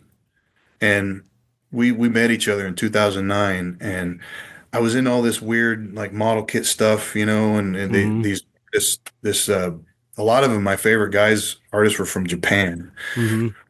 This guy named, I must screw it all up, Takayuki Takeya, and Yeah. Yasushi Hirasawa Oh and yeah. Yuji Oniki, and Those um Japanese dudes are amazing. That oh, it was, creature core yeah, it's Creature Core. that I blew found that. everybody's mind when that started making the rounds and effects. It just blew everybody's minds. It was like Yeah, a huge leap forward in creature design. It was like design. Yeah, nothing we'd ever seen. changed it. Those guys were amazing, and I kind of, you know, I'd hang around. I'd go to this show in Louisville Mm-hmm. called Wonderfest, and it was every spring, and it's a model kit convention. And so all the guys and people into this stuff would go there and spend the weekend and buy stuff in the dealer room, and then take this model, this thing maybe you'd been working on for a year, and put it in the contest and have Right. fun. And just that I was so. A lot, most of the people were into the famous, the classic monster stuff. A lot Mm-hmm. of the guys, that was the thing. But this tiny niche of these Japanese artists were making this creature core stuff, and it was just wonderful. And in 2000, I didn't know hardly anybody that was in. Well, no, Dan Colonna, Oh wow. rest his soul. Yeah. I he was into that. Yeah. And I found him, and one time we were talking on the phone, and no, we were emailing, and he said, I see you like all this, Takea stuff and creature core. He goes, I went over to Japan, and I was really he said, I met Takea. I went to his studio. So Wow. I wanted to hear about all that. And I knew he was going to Wonderfest. And I said, hey, can we talk? And he said, yeah, well, we can talk. He goes, give me some Sam Adams and I'll never stop talking to you. And so I said, how do I know what you look like? And he said, oh, you'll know I got a purple mohawk. I'll probably be the only guy that. And so we got there. I got there, and we just talked all night about it, and it was so awesome. And so I That's didn't really have a awesome. chance to talk to a lot of people about that until I met Norm, and we just hit it off. And he was saying, "Dude, you got to sculpt. You got to sculpt." And I said, "No, I couldn't do it. I couldn't make the move." And Hmm. he worked on me for years, and I mean, I could see psychologically with the way that I don't know, you got like it's like it seems like you got a lot of negative reinforcement for the kind of artwork that you wanted to do with your parents being religious. So I could yeah, see where that could be partially responsible for blocking you from doing it. yeah, You know what I mean? Not oh everybody yeah, yeah, like the opposite of support, not even indifference, but like specifically, you know, your shit's gonna get burned. Just on yeah, like this psychological subconscious level, I could see it being like have a negative connotation in your mind, not even consciously, you know? yeah, yeah. Yeah, I'm sure I certainly I couldn't go say, "Hey, look what I did." Yeah, right.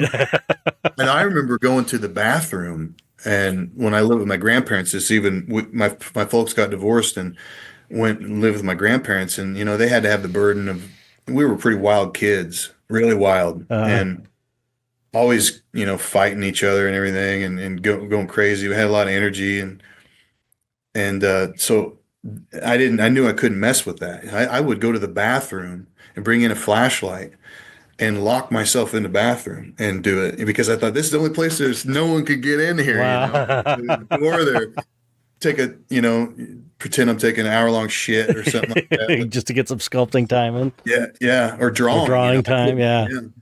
But Norm, he worked on me, and he would, even one day he sent me like a care package of tools. Oh, how Sculpt. Like, cool. what are these? I can't use these. I didn't touch them.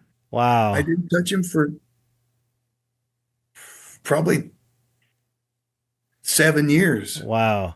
And until 2019, it's like late in the year, and I just had this thing in my head. I keep seeing this Cyclops, and That's crazy. You've only been sculpting for 5 years?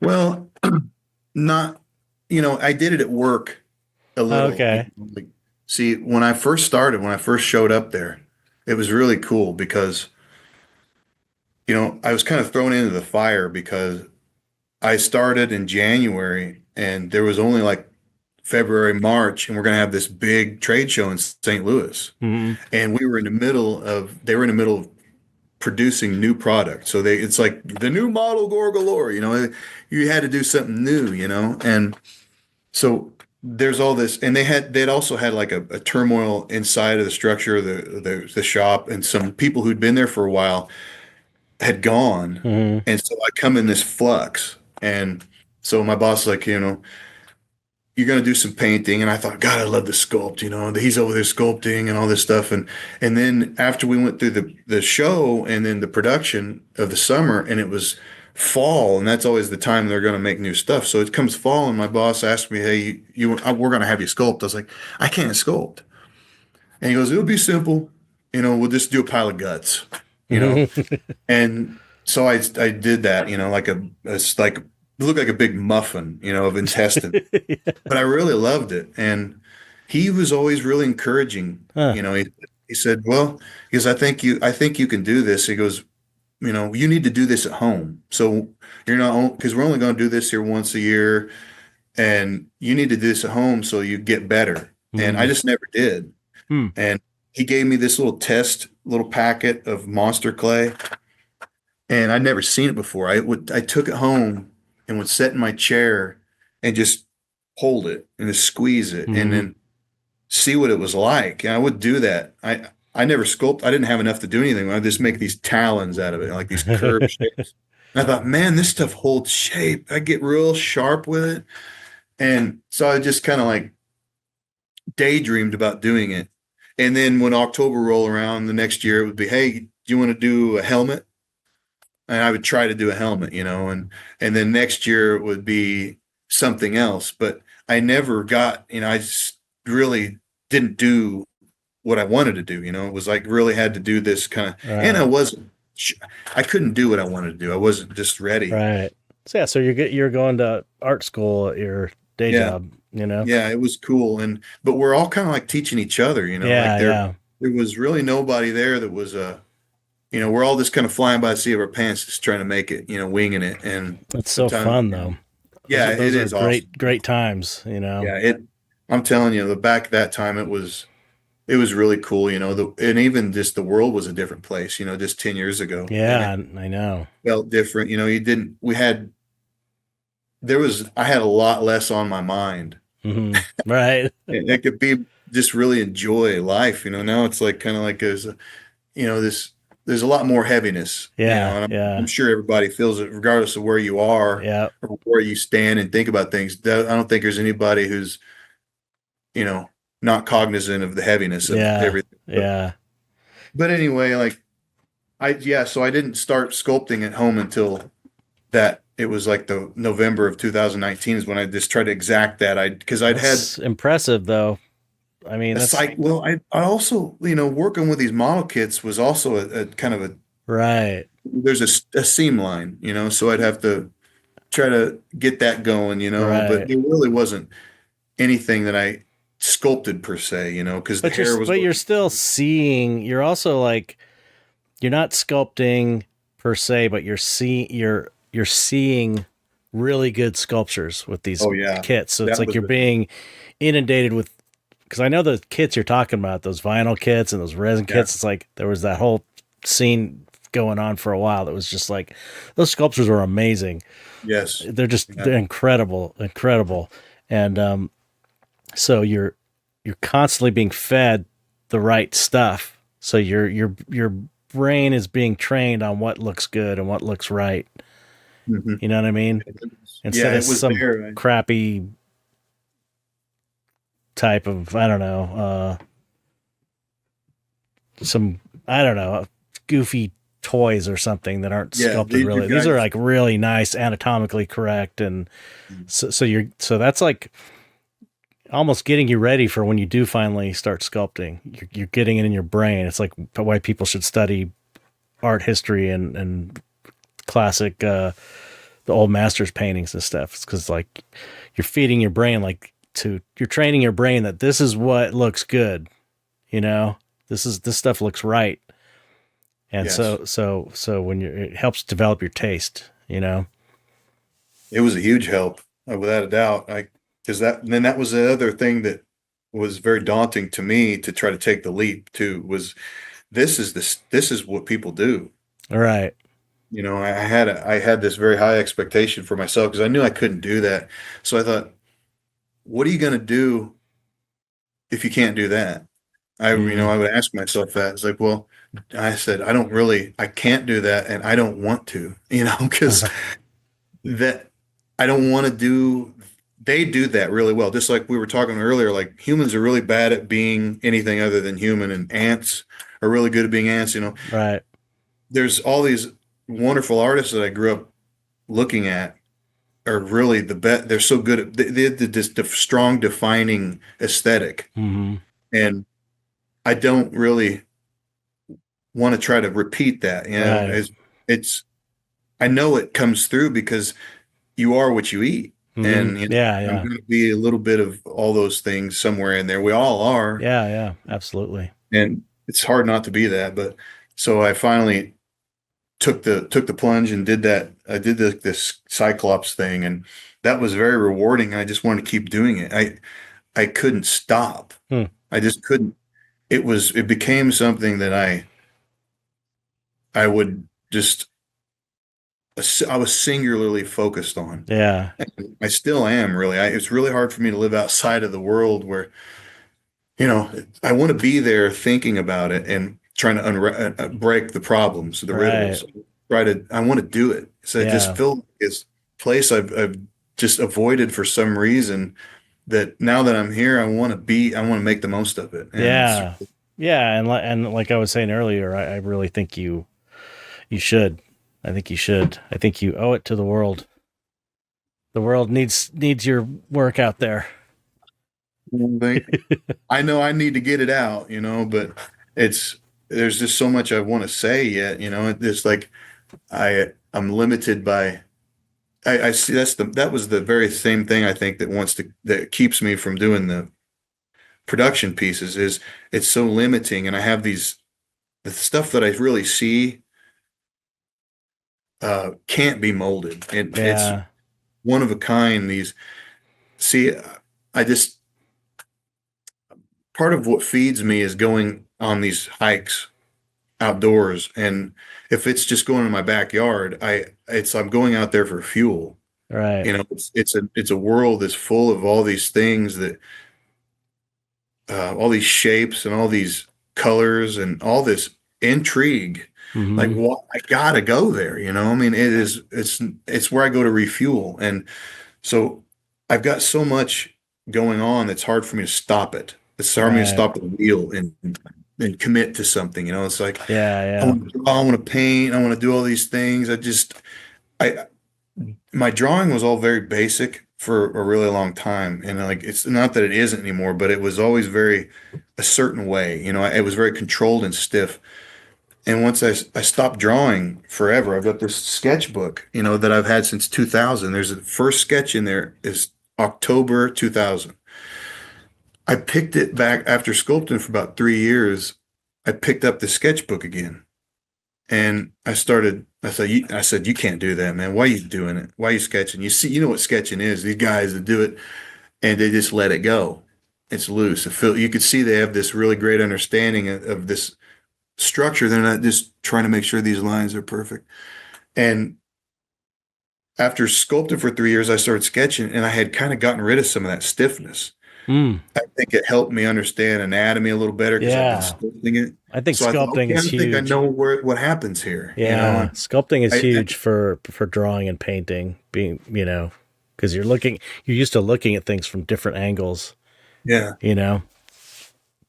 And I think I started to let go of the idea that it needed to be I thought it needs to be a certain thing for me to do it. And to get rid of that, I would say, this is just yours and you're learning. It doesn't have to be a finished piece. It could Right. be, it's shitty. As long as it sparks something, it's Yeah. perfect. Mm-hmm. And so I just started using my sketchbook now, and it's helped me better understand what I want to do when I'm sculpting. Whereas before, like I said, it was kind of a stream of consciousness. Right. And sometimes that's good. Sometimes it's frustrating because I think I can't really pull anything out of that. But if I had a more clear idea of what I want, I can kind of get there a little faster. Sometimes I want the like magic ball thing, to see what happens. And sometimes I Hmm. really sit down and know what the hell I'm Yeah, doing. yeah, yeah. It's just like, The sketching has helped. yeah, it seems like it's adding to your toolkit as an Yeah. artist in general. Yeah, it's Going back to sketching, and I mean, it's just like these skull flower paintings I'm doing. They're so much more technical than what I used to do. I mean, I'm still painting monsters and stuff, but the way I would approach them are much more like technical. Like I'm taking a photo and I'm projecting it and tracing it out. But I'm like totally digging that because it's so different from what I'm used to doing. Because you do something for 20 years, it's like you want to switch it up, and so you try new things, and then that turns you on for a while, and you kind of follow that for a while, and it just becomes another tool in the toolbox that yeah, you could apply to other aspects of your art. It's good to always be growing like that as an artist. yeah. I I still do. I'm kind of doing a little more than I was because of the getting back to the drawing again. And I bought some toned paper and I'm trying to figure out what's going on Mm-hmm. there. And really, I realized what I used to do is I would try something and I wasn't good at it, so I would stop. Mm. And I've learned to not do that with this on toned paper. I thought, I can't crack this code. It's like the reverse. Like I have to walk myself through it. Yeah, You'll get yeah. it. Don't give up. It's the same thing I would tell to somebody else. I see my stepson, like he's very creative, extremely creative, Mm. and he's just got so much going through his head. And if he can just stop for a minute, and then there it is, it can kind of melt and move around instead of just being in this spinner. Right. And we'll sculpt, and he'll say, "Hey, can you make this for me?" And I said, "Well, I can, but man, do it. Just Yeah. do it yourself, See, he goes, but I don't know how to do this. Like, I just wish I could if he could see the understanding, like, you need to fuck this up. Yeah, yeah. You kind of need to. And so you can know how it's going to be different next time. Right. And so I have to tell myself those things. It's okay to, this page was not a waste. It just, you're getting there. You're Yeah, yeah. finding, you've got to move through all this growing pains, of Yeah. trying to find the place. And Yep. so I've trying to give myself the patience of that, because I really do. I want to do so much that's the frustrating part too. It's like, I only got how much time to live, maybe. I know. And I again, know. that's what makes me bitter about the last 20 years. Like I didn't do what I was the only one to stop me, because I Right. was adult by then. So no one was saying you shouldn't do this. And it could be that, those elements still lingering in there. You're not saying that you can't because of the negativity, but um, I got to pull myself back down to earth. What was I saying? Um, I can't remember where the hell I was going with that. No, Drifted. you're doing what I do on every episode where I forget what I'm talking about. Yeah, I Um, get too far up in the clouds, but yeah, now I can't even remember what you were yeah, saying it was either. just, I think just about, just giving yourself the understanding that you're always getting there or something like Yeah, that. yeah, yeah, But yeah, all yeah, that yeah, yeah, wackadoodle. yeah. It's important. Yeah. So, well, I was thinking, one thing you could do, again, I'm going back to my business hat, is that you could take your crazy sculptures that are unmoldable and you could scan them and 3D print them, which is a Yeah, whole other ball of wax, yeah, scanning yeah. and I 3D thought about that. printing. But that's a way you could do it without molding it, you know? I have. It's cool that you bring that up because I thought about that, and I thought about that's another thing. I'm really trying to. I've got this spiritual dilemma going on that I'm trying to say, where do you want to be with this? Like, what world do you want to occupy?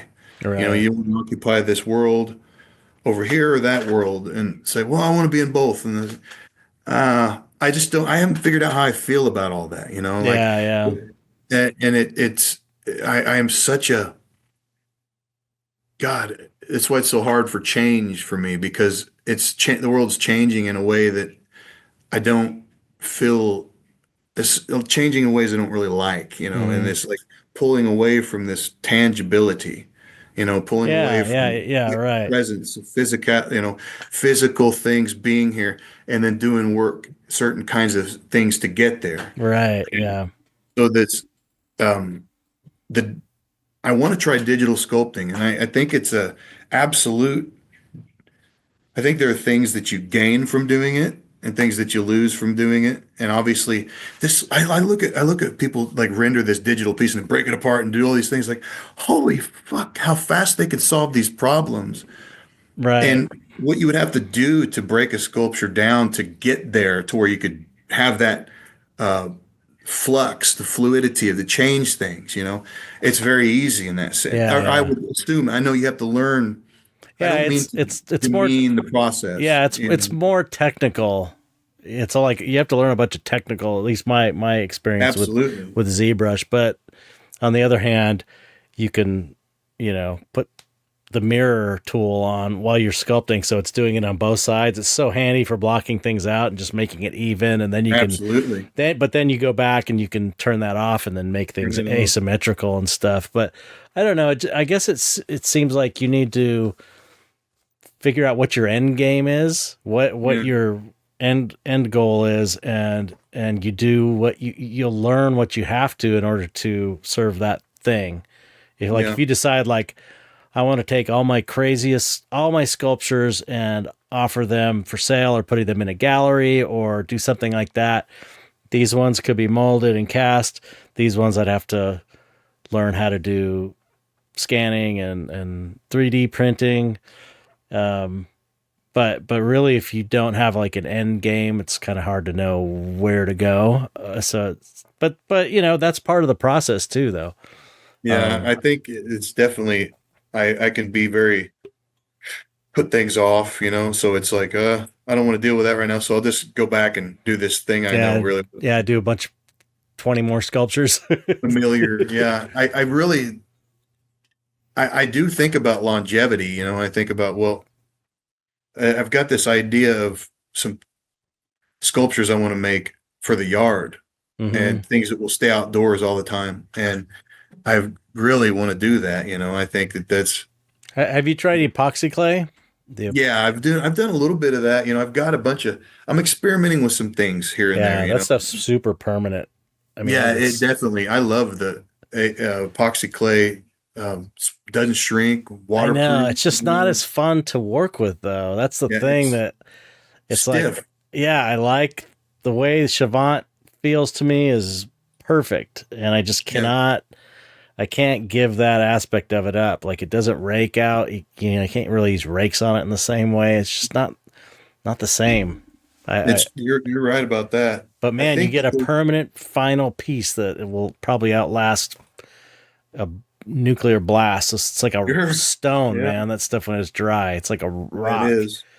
It is, and it's non-toxic too. Or at least some of the stuff like the AVs or Yeah, AVs. yeah, yeah. I use that. Yeah, That's the stuff I use. The I get the black stuff because I use it for like patching bubbles and casts and frame casts and stuff. that was pretty much the medium that I used to resculpt every model kit I ever built. Oh yeah, Yeah. yeah. That stuff's so Yeah. great for that. Yeah. Yeah. I made a mistake. Like the first, I first found these model kits was there was a, it was Aliens, the movie. And the queen, I paused it and drew this queen, like profile of her, like on the egg sac.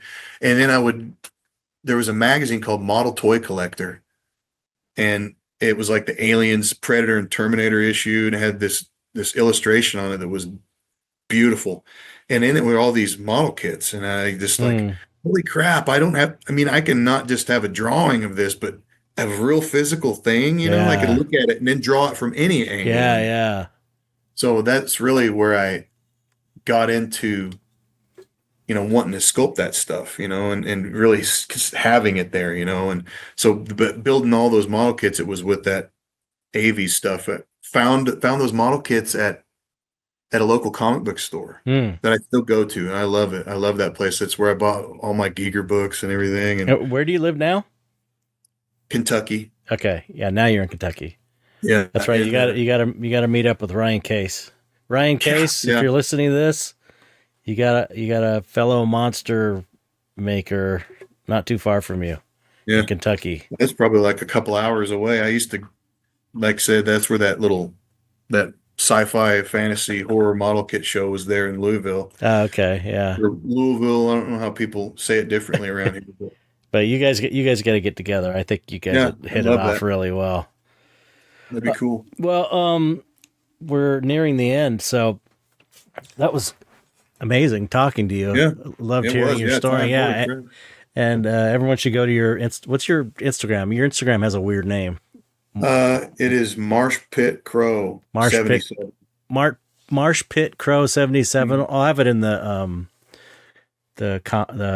description of the video and Doesn't all roll that. off the tongue. Kind of sounds like an insult. But everyone should go. It's really yeah, your stuff is so cool, and I hope to see it out there and in some gallery shows. Do more of these cast pieces. That's what I'm hoping. I got my I'd fingers like to, crossed. I man. think you really have a vision, and I just love your designs. I think your designs are really great. Thank you. I appreciate the confidence and the input, and Yeah, I want to see it happen. thank you. Yeah, Yeah. So, well, thanks for coming on the show. It was so great. thank you. I'm honored. Don't yeah, super great talking to you. Don't hang up after I stop recording, because I always forget to Okay. tell people that. But you just have to say goodbye to people. Say goodbye Well, in your special way. goodbye, and hang in there. Hang Goodbye. in Yeah, there. that's a good one. Yeah. Goodbye, everybody. Bye, everybody.